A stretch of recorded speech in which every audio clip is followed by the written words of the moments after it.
Guys to my another vlog. ऐसे ये vlog तो नहीं है, एक वीडियो ही होने वाली है आपको बताने के लिए।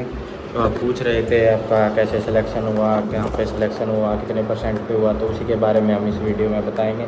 मैं हूँ हरियाणा से, हरियाणा के हिसार ज़िले में मेरा गांव है दानसू। उस गांव से मैं बिलोंग करता हूँ और मेरी जो जॉब लगी है वो यूपी में लगी हुई है, यूपी में कुशीनगर ज़िले के अंदर पटरोना शहर में। और मेरी जॉब को लगे हुए 4 महीने हो चुके हैं। 18 मार्च 2024 को मेरी ज्वाइनिंग हुई थी इस ईयर में एबीपीएम की पोस्ट पे।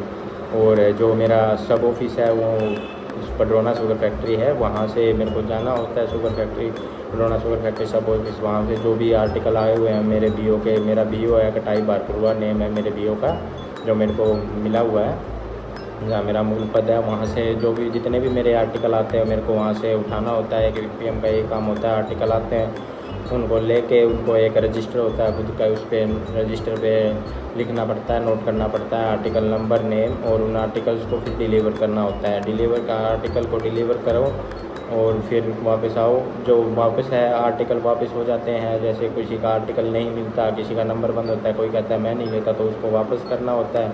उसके बाद फिर यही रूटीन होती है कि बीपीएम की यहाँ से आर्टिकल लेना। वो आर्टिकल अपने बीपीएम से भी ले सकता है, वो उसका बीपीएम, अगर उसका बीपीएम पहले रजिस्टर पे चढ़ाता है, पीएम में करता है बीपीएम उसका, और फिर उसको देता है एबीपीएम को बांटने के लिए। एबीपीएम बांटता है, पीएम में होता है जो आर्टिकल स्कैन होते हैं सभी, वो जो पोस्ट ऑफिस का मोबाइल मिला होता है एक बीपीएम को, उसके ऊपर जो पीएम में होता है वो करके फिर एबीपीएम को वो डिलीवर करनी होती है। उसके बाद डिलीवर करने के बाद ये एबीपीएम का यही काम होता है, डेली ऐसे डाक डिलीवर करनी होती है।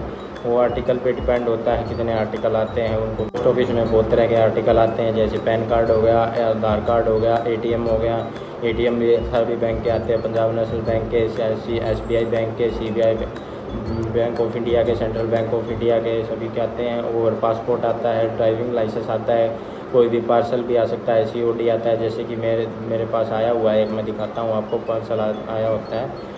और वीबीपी आता है जो कि डिलीवरी होती है, सीओडी होती है, कैश ऑन डिलीवरी, मतलब जो भी डिलीवरी उस पर रेट लिखा होता है वही रेट उनको जाना होता है, और वो उनसे पैसे लेने होते हैं, वो लेके पोस्ट ऑफिस में जमा करवाने होते हैं। जो सीओडी के पैसे होते हैं वो एक एबीपीएम को लेने होते हैं, उसको जमा करवा देना होता है। तो ये होता है एक एबीपीएम का काम। तो मेरा यहाँ से ऐसा ही रूटीन है। मैं यहाँ से रूम से जाता हूँ मेरे ऑफिस में, वहाँ से मतलब आर्टिकल है जो मेरा बीपीएम पीएम में कर देता है, आर्टिकल नोट कर लेता है और मेरे को दे देता है। मैं फिर आर्टिकल लेके अपने एरिया में बांटने जाता हूँ। मेरा एरिया है यहाँ से 15 किलोमीटर के आसपास, तो मैं वहाँ पे जाता हूँ और वहाँ से जिस पे आर्टिकल पे मोबाइल नंबर होता है तो उनको मोबाइल फ़ोन लगाता हूँ, फिर पूछता हूँ कहाँ है, घर कहाँ पड़ता है, उनके घर पे डिलीवरी करनी होती है। एक एबीपीएम को सैलरी मिलती है, उसकी वीडियो मैंने बनाई रखी है, वो जाके चेक कर लेना, मेरे चैनल पे मिल जाएगी आपको एबीपीएम की सैलरी की वीडियो, उसमें चेक कर लेना कितनी सैलरी मिलती है। और एबीपीएम को ना ही तो कोई रूम रेंट मिलता है, ना ही कोई बाइक का मिलता है, खुद का ही करना होता है, बाइक खुद का ख़रीदना होता है। अगर बाइक बिना बाइक भी काम चल जाता है तो कोई दिक्कत नहीं है, अगर बाइक बिना काम नहीं चलता तो बाइक लेना पड़ता है, खुद का बाइक लेना पड़ता है। और रूम रेंट कोई सरकार नहीं देती, गवर्नमेंट कोई सैलरी में नहीं देती, रूम रेंट खुद से ही देना पड़ता है एक एबीपीएम को साइकिल अलाउंस मिलते हैं 180 रुपीज़ हर महीने के सैलरी में।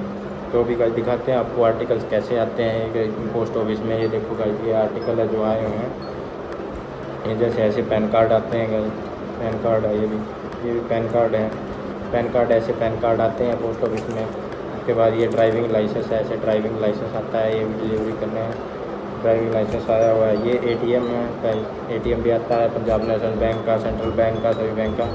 एक ये सेंट्रल बैंक ऑफ इंडिया की चेक बुक है, या ये इस तरह का पासपोर्ट आता है गाइस, पोस्ट ऑफिस में ये पासपोर्ट आता है जो पोस्ट ऑफिस की तरफ है। इस तरह के पार्सल भी आते हैं गाइस जो हमें डिलीवर करने होते हैं एबीपीएम को, ये भी डिलीवर करने होते हैं जाके। इस तरह के आर्टिकल्स आते हैं एक।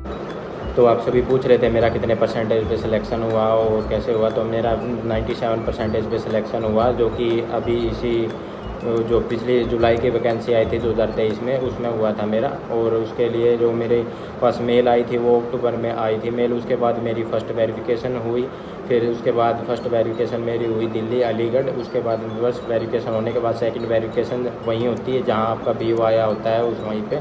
तो मेरी सेकंड वेरिफिकेशन यहीं पे हुई थी यूपी में।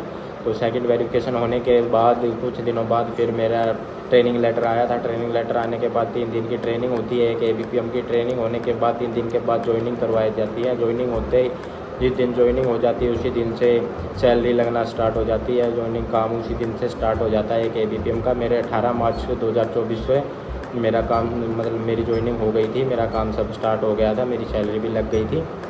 और जो आप पूछ रहे थे सैलरी कब आई, कितनी आई, कैसे आई, सैलरी तो गाइस तो मेरी 18 मार्च को ज्वाइनिंग हुई थी और 18 मार्च को ज्वाइनिंग होने के बाद तो उसी मंथ में तो सैलरी आ नहीं सकती। सैलरी लगनी स्टार्ट होती है 20 तारीख से।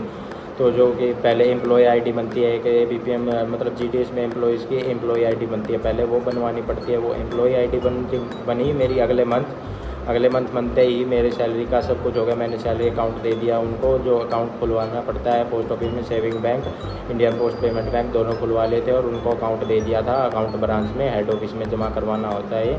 तो उसके बाद जो मेरी सैलरी थी वो मेरी 18 मार्च 2024 को ज्वाइनिंग हुई थी और मेरी सैलरी अगले मंथ में अप्रैल में 30 अप्रैल को आ गई।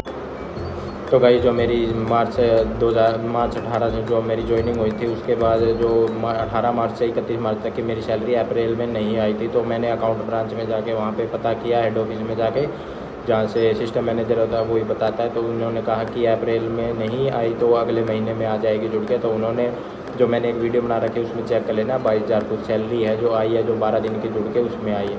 तो भाई आप पूछ रहे थे मेरा सिलेक्शन कैसे हुआ, तो वैसे सिलेक्शन तो ऐसे कुछ हुआ। सबसे पहले हरियाणा में फ़ॉर्म फिल किया था, मेरे भाई ने किया था, मेरे को तो पता ही नहीं था इसके बारे में। तो मेरे भाई ने हरियाणा में फ़ॉर्म फिल किया तो वहाँ नहीं हुआ।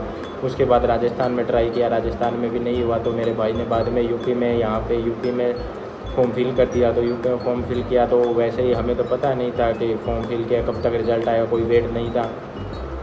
तो मैं बाहर गया हुआ था तो मेरे पास एक मेल आई कि जो रजिस्ट्रेशन की मेल, उसकी मैंने एक वीडियो शॉर्ट्स भी अपलोड करके और देख लेना कि उसमें लिखा हुआ था आपका रजिस्ट्रेशन ये है और आपको फर्स्ट वेरिफिकेशन के लिए अलीगढ़ डिवीज़न में आना है ASP के पास। तो मेरे को समझ में नहीं आया था मैसेज कैसा है क्या है, ये कुछ एड्रेस नहीं दे रखा था सही। तो मैंने चेक किया तो पता लगा मेरा उसमें सिलेक्शन हो चुका है, फर्स्ट वेरिफिकेशन के लिए बुलाया है और उसमें डॉक्यूमेंट्स थे सभी। वो डॉक्यूमेंट्स लेके फ़र्स्ट वेरिफिकेशन करवाई हमने। अलीगढ़ गए थे, वहाँ पे डॉक्यूमेंट्स लगे थे और वो फर्स्ट वेरिफिकेशन के लिए जो डॉक्यूमेंट्स लगे वही सेकंड वेरिफिकेशन में लगे। जो सेकंड वेरिफिकेशन है वो यहाँ पे यूपी में हुई थी। उसके बाद मेरी ज्वाइनिंग हो गई, ट्रेनिंग हो गई, ज्वाइनिंग हो गई। उसके बाद अब मेरे को 4 मंथ्स हो गए हैं यहाँ पे ज्वाइनिंग कर। ऐसा तो सैलरी तो बच जाती है, ज़्यादा नहीं लगती। तो अगर आपको ABPM या BPM में डिफरेंस का पता करना है तो उसके लिए बता देना, अलग से एक वीडियो बना दूंगा क्या क्या काम होता है ABPM और BPM का। और आपका बहुत बहुत धन्यवाद है चैनल को सपोर्ट करने के लिए। 100+ सब्सक्राइबर हो गए मेरे और उस वीडियो को इतना प्यार देने के लिए 2.4 के व्यू हो गए। Thank you so much. मिलते हैं गाइस जल्दी से नेक्स्ट व्लॉग में। आपको जो